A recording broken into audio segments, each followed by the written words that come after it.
जैसे कि आप जानते हैं, कल से खूंखार आतंकवादी यासीन मलिक को एक विक्टिम की तरह पेश किया जा रहा है, जैसे वो दूध से दुला है, उसने कुछ किया ही नहीं। और ऐसे यहां कांग्रेस और कुछ रीजनल पार्टीज उसके सपोर्ट में आ गई है। ये वही खूंखार आतंकवादी है यासीन मलिक, जिसने 4 एयरफोर्स अफसरों का कत्ल कर दिया। ये वही खूंखार आतंकवादी यासीन मलिक है जिसने रुबिया सईद का अगवा किया और महबूबा जी की बहन और मुफ्ती सईद की साहिबजादी रुबिया सईद ने इसको आइडेंटिफाई कर दिया है। कश्मीरी पंडितों का कत्ले आम करने वाला और कराने वाला, भिट कराटे हो या किसी और का, उनके जरिए ये वही खूंखार आतंकवादी यासीन मलिक है जिसने कश्मीरी पंडितों का जेनोसाइड किया, नरसंहार किया कश्मीर में। और कश्मीर में कश्मीरी पंडितों को भगाने में अगर सबसे बड़ा हाथ किसी का है, वो खूंखार आतंकवादी यासीन मलिक का है। लेकिन शर्म है कांग्रेस पे कि एक आतंकवादी को दूसरे आतंकवादी, जो हिंदुस्तान का सबसे बड़ा दुश्मन है, भारत का सबसे बड़ा दुश्मन है, हाफिज सईद के पास पीस एम्बेसडर के तौर पर भेजते हैं। और वहां से आके उस वक्त देश के प्रधानमंत्री, कांग्रेस गवर्नमेंट के प्रधानमंत्री मनमोहन सिंह रेड कारपेट बिछा के उनका इस्तेकबाल करते हैं, उनको खीर और बिरयानी खिलाते हैं और उनके कान में शुक्रिया अदा करता है। यह है कांग्रेस की नीति, यह है कांग्रेस का भरोसा अपनी सिक्योरिटी फोर्सेस, अपनी जम्मू कश्मीर पुलिस पे। राहुल जी से लेके मणिशंकर अय्यर, सैम पटोडरा, सब जितने भी कांग्रेस के नेता है, सबके दिल में पाकिस्तान और आतंकवादियों का प्यार है। अगर यासीन मलिक जैसे आतंकवादी का प्यार उनके दिल में नहीं होता तो वो यासीन मलिक को पाकिस्तान हाफिज सईद के पास भीख मांगने के लिए नहीं भेजते। यह कांग्रेस का स्टैंड रहा है आतंकवाद के खिलाफ, यह कांग्रेस की पॉलिसी रही है आतंकवाद के खिलाफ। और महबूबा जी का दुगलापन देखिए, उसकी आप वो चीप पॉलिटिक्स देखिए।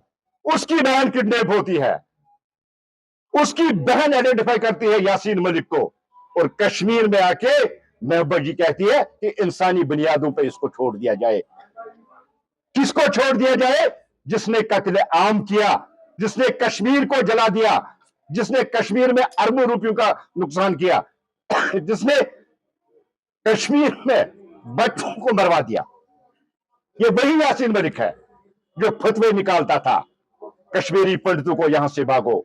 ये वही यासीन मलिक है जिसने टिकलाल टिपलू जैसे कश्मीरी पंडित के लीडर का कत्ल करवा दिया और सैकड़ों कश्मीरी पंडितों का इसने कत्ल करवा दिया, और जिसको हम कहते हैं नरसंहार, यासीन मलिक ने करवा दिया। और कांग्रेस गवर्नमेंट क्या करती है? कांग्रेस गवर्नमेंट रेड कारपेट बिछा के इसको पार्लियामेंट और पीएम हाउस तक ले जाती है और इसका शुक्रिया अदा करती है कि मिस्टर आतंकवादी, आप सबसे बड़े आतंकवादी से मिले और हमारी बात की। यह कांग्रेस की नीति है।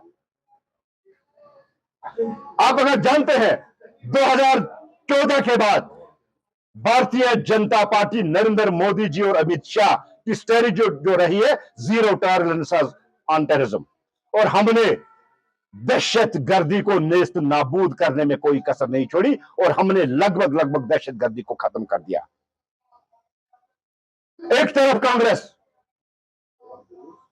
आतंकवादी के पास पीस एम्बेसडर बन के भेजता है और पॉलिसी देखिए उनकी।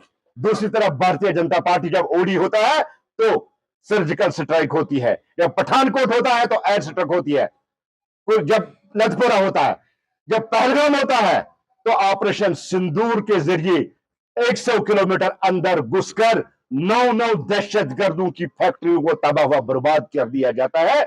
यह है लीडरशिप, इसको लीडरशिप कहते हैं। देश की एकता, देश की अखंडता, देश की सिक्योरिटी के लिए देश के प्रधानमंत्री कभी कंप्रोमाइज करने वाले नहीं है। हमने पाकिस्तान को घुटनों के बल झुका दिया और ये जो बड़े बड़े आतंकवादी है, हाफिज सईद हो, सलाहुद्दीन हो, अजहर मसूद हो, जितने भी बड़े बड़े आतंकवादी है, चूहों की तरह आज दिल में छुपे हैं, हिम्मत नहीं है बाहर निकलने की ऑपरेशन सिंदूर के बाद। लेकिन कांग्रेस, शर्म नहीं आती है कांग्रेस को। कल ही राहुल जी के सैम अंकल ने स्टेटमेंट दिया कि पाकिस्तान मेरे घर जैसा है। हमेशा कांग्रेस की पॉलिसी रही है पाकिस्तान के साथ दोस्ती और पाकिस्तान दहशतगर्दों को खीर खिलाना और दहशतगर्दों को बिरयानी खिलाना, यह कांग्रेस की पॉलिसी रही।